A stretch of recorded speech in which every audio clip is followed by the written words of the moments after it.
Hi everyone, welcome to Rick's 1/35 scale models. My name is Rick. Today I'm going to be talking about a project I did last year and I haven't had a chance to put the video out, but I wanted to get to it. And that would be a project that I was commissioned to do. The idea was to take a Canadian Leopard 2A4 and add the Barracuda blanket made by Saab. Now, for those that aren't familiar with that, that is a snug fitting pad-like looking camo net blanket that sits on a tank, and it actually velcros on. It's form-fitting. It's not really a visual camouflage, but it is, or it does prevent a lot of detection, such as infrared, things like that. Now, the idea behind it is it's got multiple layers of different products, and it's not real public on what they've done. But when you look at it, you'll see like a silver side that goes up against the tank, and then there's another pad on that. Then there's another layer, and then there's that standard NATO netting on the outside. And they have it different colors, different shapes as far as the patterns on it. But the idea is that by placing it on the tank, it will then make it harder to detect with different detection devices. Now, a lot of the European countries are really starting to add this to their tanks, and even if the tank doesn't have it, what you'll notice is these little black spots all over the tank, and those are Velcro. And as a tanker told me, those are like an industrial thing, Velcro, that they put on the tank, so that when they put these panels on, that's how they attach. Now, the gentleman who commissioned me to buy or to make this, the idea was to take a post-Afghanistan new Leopard 2A4 Canadian and make kind of a prototype what-if type thing. So instead of having the L44, it'll have the L55, the longer barrel, and the camo netting. Saab will not be the standard you see that's snug, that does not drop down below the road wheels. This one will actually would drop down and do a lot more coverage. The idea was that this is something that would be like at a trade show is what he was wanting, something that they may be considering doing, but they actually didn't do. The other thing I did is I also upgraded it because they put the newer sight system for the Commander, not the old Leopard 4 version, but they have the new one like on the 6s and 7s. And that sits in front of the Commander, but it is a completely new sight. So I did scratch that out and then add that also. So the best thing about all this is a project that you can do. You can either buy a resin one that's pre-made, and then you have it the way it is, and then they look really nice. Or by creating your own, you can add panels. You can have panels missing. You can have panels damaged, hanging off as if it has gone through some kind of a obstacle and it's torn off a little bit. You can have the silver side showing as if it's flipped open a little bit, or if they're doing maintenance, you'll see them flip them up and take parts off. But I kind of sat down and had to figure out how to do this. Now, what I ended up using was tin foil and AK netting, a little bit of paper towel, and some real thin soldering wire for the perimeter and the edges. And then I glued this all down with CA glue. Now you can use white glue or other glues, but I wanted to move quickly, so that's why I used the CA glue.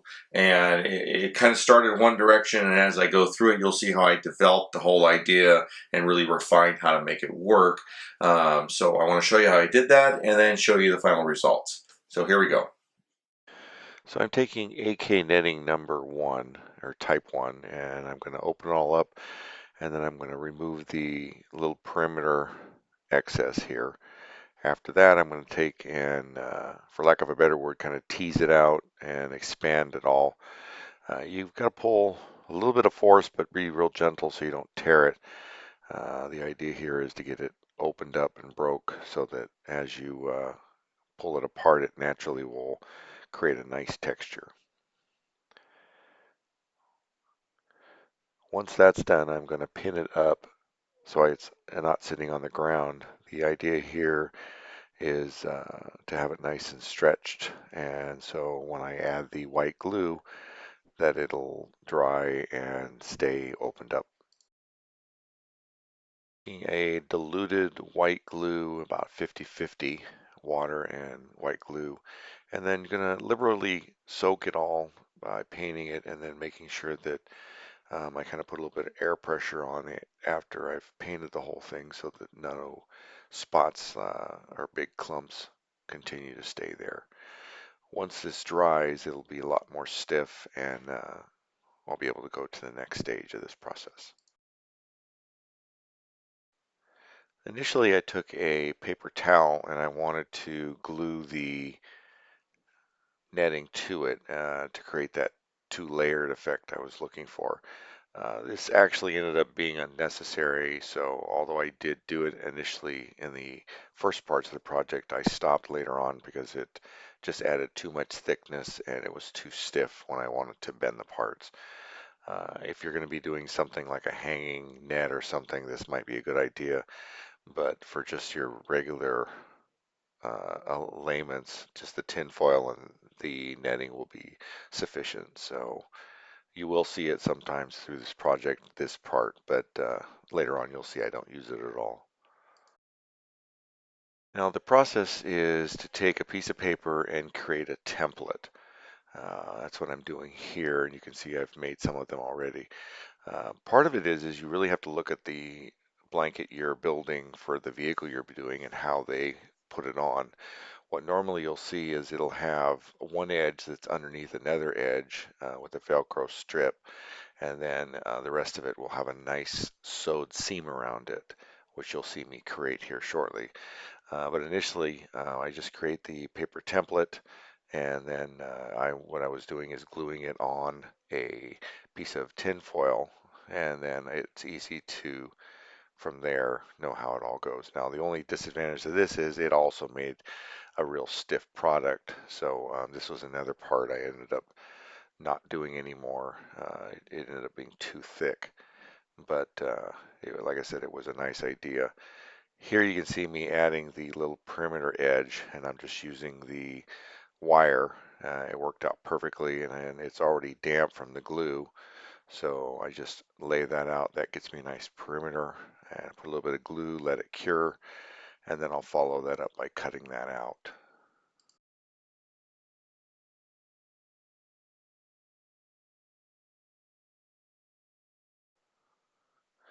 And once that's cured a little bit, I get the piece of netting that I want to lay in there in the right pattern direction and cut it to fit inside the little perimeter I created, and then I'll secure it on. It's already sticky from the other glue, so it does a pretty good job. I will at times have to come back and do a little touch-up gluing, but the dampness of that does make this work perfectly. While it's still not completely cured, I'm going to take and start teasing it out a little bit to make the pattern a little more predominant. That's what I'm doing here. Just kind of cleaning it up and pulling some of the little parts up here and there, filling in little gaps lightly. Also, you can use a little bit of putty in these to fill it up since you're going to be painting over it. Now while this panel was drying, I did make another template, and I'm letting that cure. I'm coming here now and cutting it out along the seam I created, and then just take my straight edge and just lightly roll that edge so it looks nice and clean. Then I'm going to test fit it, bend it down a little bit on the edge that goes down, and then get ready to secure it.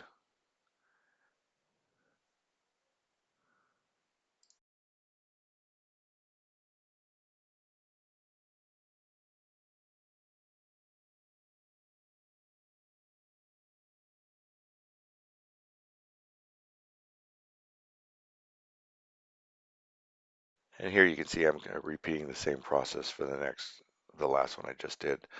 This is just a tedious process of building these. It goes pretty quick once you get it down. Uh, the other thing I'm doing here is the edges that overlap, I'm not going to create that little wire edge. I just want to have it on the edges that are exposed.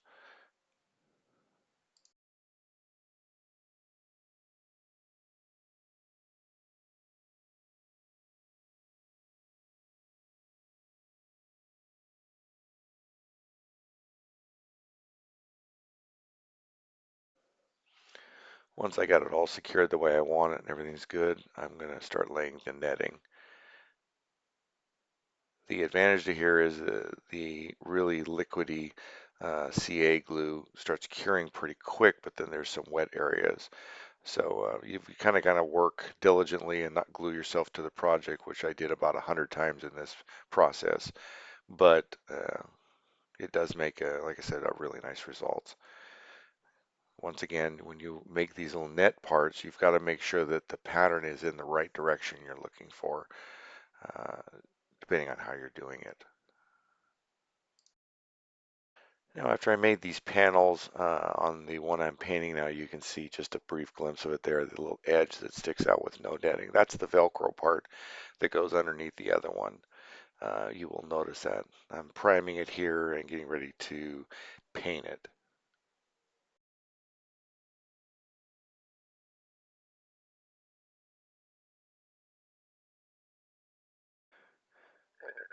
And once the primer's dried a little bit, I want to hit it with the paint.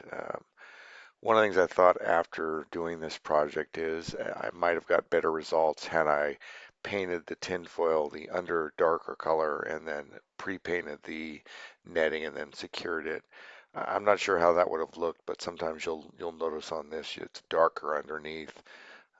But I've secured those panels I created and then I'm working my way on the back. Like I said, it's just a diligent process of creating each little panel like they do on the real vehicle and then securing it. The nice thing is between the CA glue and the tinfoil, it makes it a little stiff so you can kind of fit things in and bend them accordingly.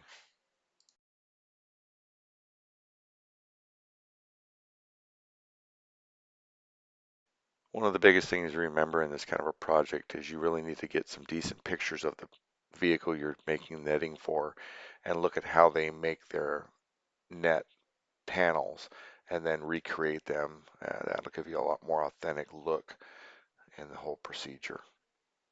They always have the little perimeter edges that are sewn good and then the edge that goes underneath that velcros. And sometimes you'll see little small areas that stick out. This is another project you'll use a lot of CA glue if you're gluing it down that way. Here you can see it's a really large panel on the rail vehicle, so I created that. The biggest nice part about this is by creating a paper template, it's easy to get it made the right shape before you go through this whole process of creating it.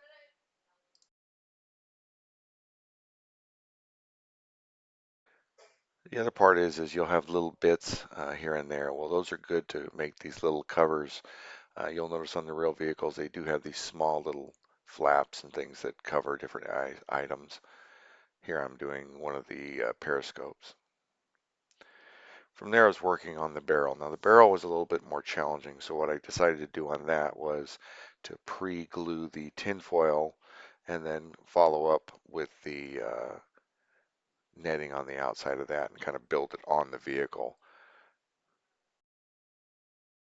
Same time to do the lower hull, that was a little bit more challenging making these big panels. So I took a little bit of time and created all the little components and then got them ready to paint and then painted them. As you can see, it's quite a little detail, but like I said, by creating the paper template, it works out much better. And then with the tinfoil, when you go to shape it, it's pretty simple to get it shaped just right. Once again, it really makes nice results. It's just learning the process. Once these were all dry, I started the process of gluing them to the vehicle. Now, the whole idea here initially was I built these after painting the model because I wanted the model to have its colors and then not have to repaint it. You could do it either way. I thought this was a little more easy to give a more realistic look. Um, but if you're better at painting details afterward, you could do the whole vehicle and then paint it from there, depending on your preference.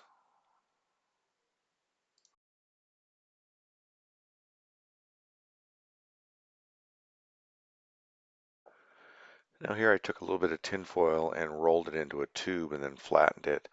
That's to create that little edge seam that they have that they Velcro the layer above it on. I noticed this, so this was an easy way to create that look. Once it dried, I then came back and painted it over to match everything appropriately.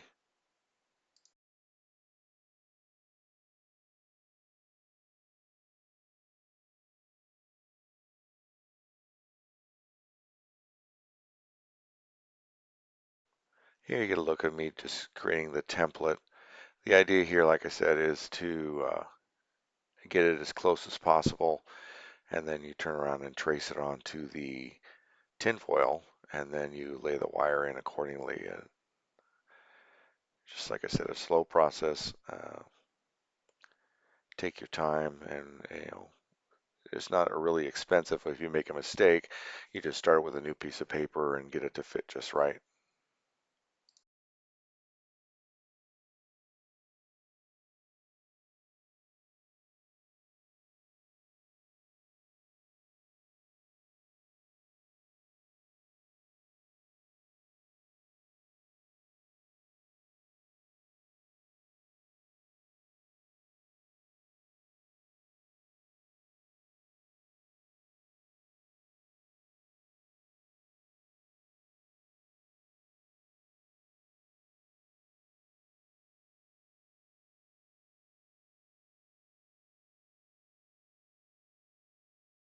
You're going to get a quick glimpse here of the reference picture I was using for this of an actual Leopard that had that on that.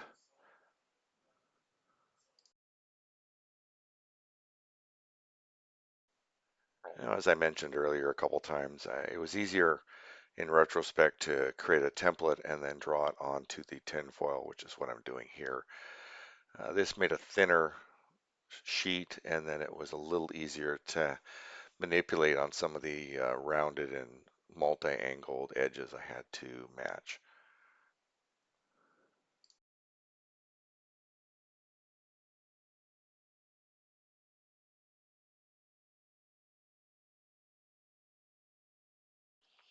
From there, I used the soldering wire to create the perimeter edges. Now, not every single edge here has it because some of it goes underneath, but the ones that needed it, I created the part and then secured it accordingly.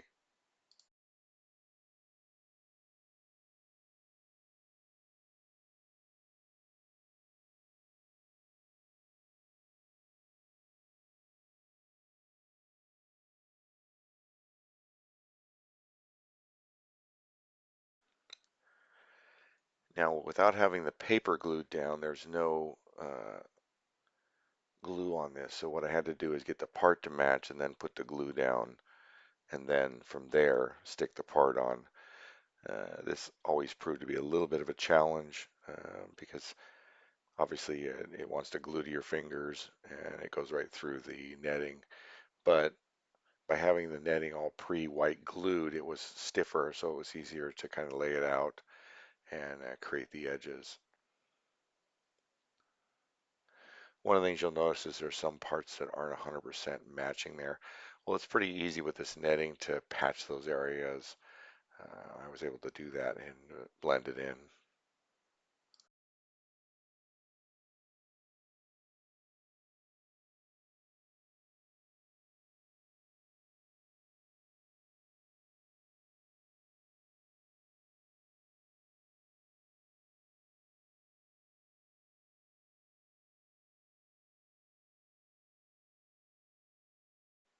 You can see here how I'm blending it. It ends up working out just fine, and it isn't even noticeable on the actual model itself. Plus, if you look at the actual one, sometimes you'll see a sew line where they've took two sides, and even though it's one panel, there's a seam somewhere along it. This will help create that effect also.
I also noticed on this vehicle that some of the areas didn't have the netting, but they did have the thermal blanket on it, but it was smooth. So here I'm creating that look by just putting a piece of tin foil down and securing it accordingly.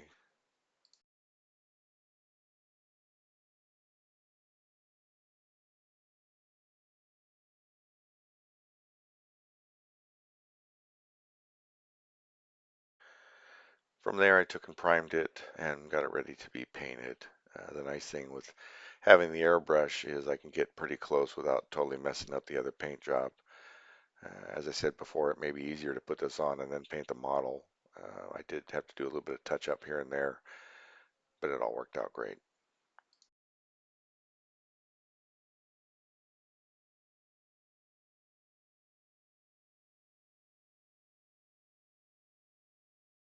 The other thing I mentioned is using putty. Now there are some little seams here and there you can see on the left side of the screen between the gray and the tan. I just used a little bit of putty to fill those areas in. It blended nicely and kind of smoothed the edges.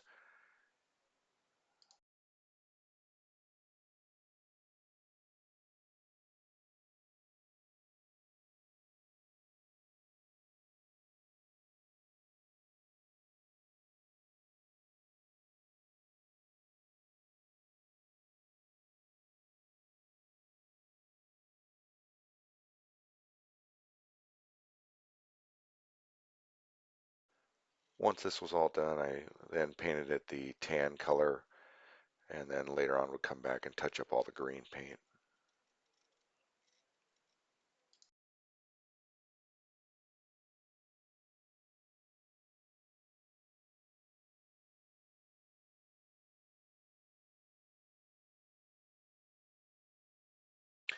Here you can see the panel I made that sits on top of the lower hull top plate. You've got the driver's sight camera system, and then you get a good look at the backside, how it still has that silver look like the real one does. That's what I talked about. You can take one of these edges and bend it over or actually deform it, and you would get that underlayment look, which would look really realistic on like a diorama or something else. Here you notice I didn't paint the entire tinfoil piece. That's because it's going to be covered up, so it's not really important. I'm doing a little bit of touch up with the airbrush here, using the paper for a nice straight edge. Works out great.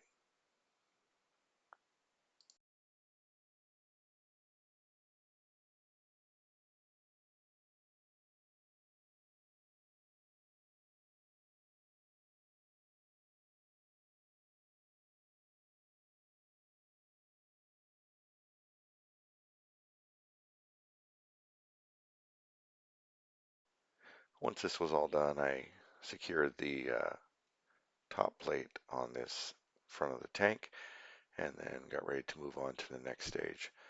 Now, this is a pretty large piece, and so I did have to work on it a little bit to make sure it secured down everywhere just right. As I said before, it sits real snug, so you don't want it sitting all loose, but a little bit here and there is okay. Just watch how you do it.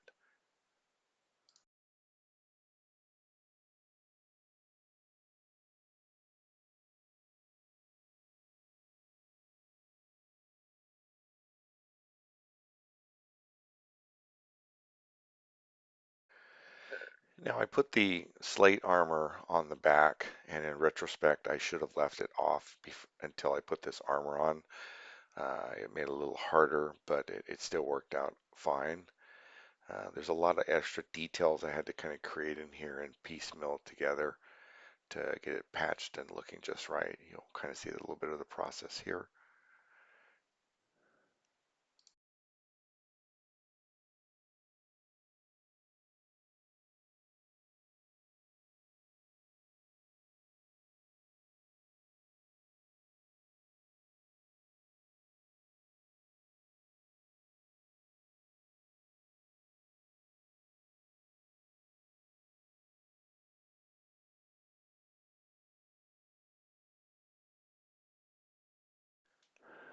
The nice thing is there's these little edges it has on it, so I was able to simulate those with like pieces of styrene like I'm doing here, or pieces of tin foil. Once it's all painted, it looks realistic, not realizing kind of the process, the creative ways to make a Velcro double-edged surface type like I'm doing here.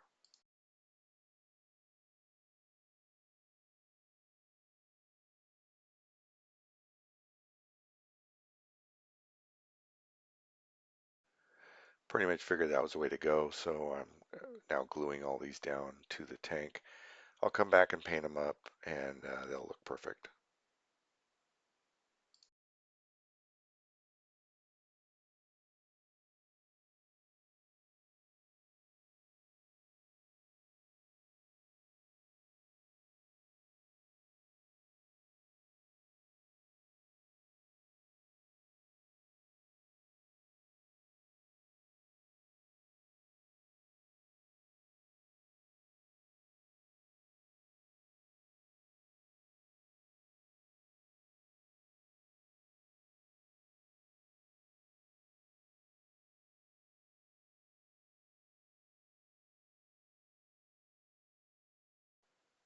The nice thing I like about this thin styrene is once it's glued down, you can actually squish it a little bit and create a neat little effect. Some of the edges, like on the back side, it wraps around. Well, this stuff bends and distorts nicely, so I was able to do that. But because I'd already painted it, I had to use CA glue to secure it rather than regular uh, styrene glue.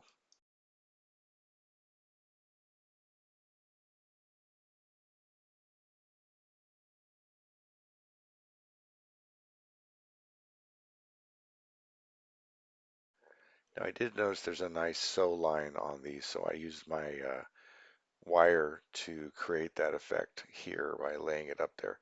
It's subtle, but it's noticeable, so I took a little bit extra time to add that in.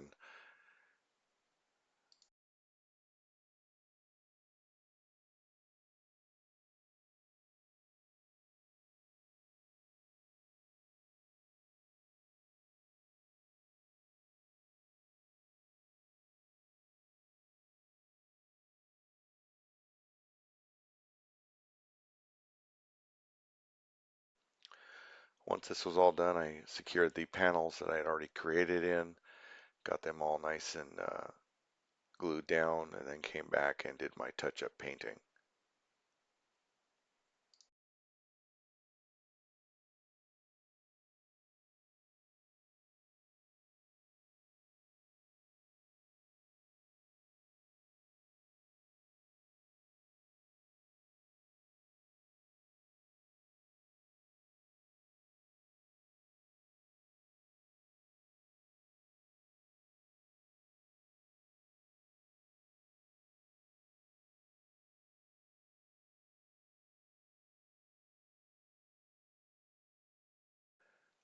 The last part was creating the skirt that hangs down below. Now I did a couple of test runs, created a template, and then created the panels because it's multiple units built into it. So I'm testing different ideas here. Once I finalized it, like I said, I created the actual panel and then secured it to the tank. And that was pretty much the process. The only other thing was doing the brown painting, which I will do here in a little bit. So here's going to be the completed model. What you can see here is I've got the hanging blanket here to kind of obscure the undercarriage of the vehicle. I also have the umbrella folded up here. You can see the multiple antennas that Canadians use. I've got the logo stenciled on there. You can also see how all this kind of comes together with all the different camouflage spottings they do. Looking at the side silhouette, you can see the side skirts hung down low to help the silhouette there for the detections, along with the different armor and then the slate armor on the back of the turret.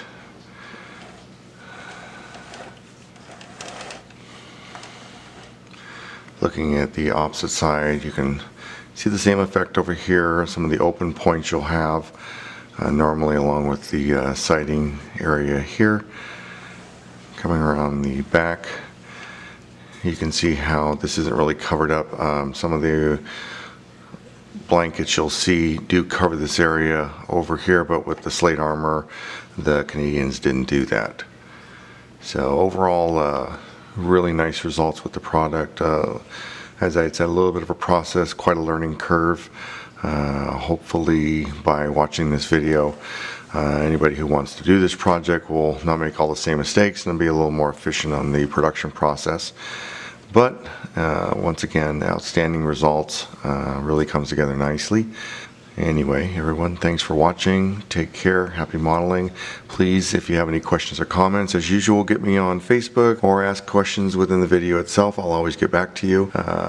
Questions or comments, always welcome. If I did it great, please let me know. But more importantly, if I did something wrong or you have a criticism, please get with me. Let me know so that it'll help me be a better YouTuber in the long run. Everyone, take care. Happy modeling. More videos coming soon. Take care. And I know I keep saying that, but I wish everyone the best. Happy modeling, and catch you on the next one. Bye-bye.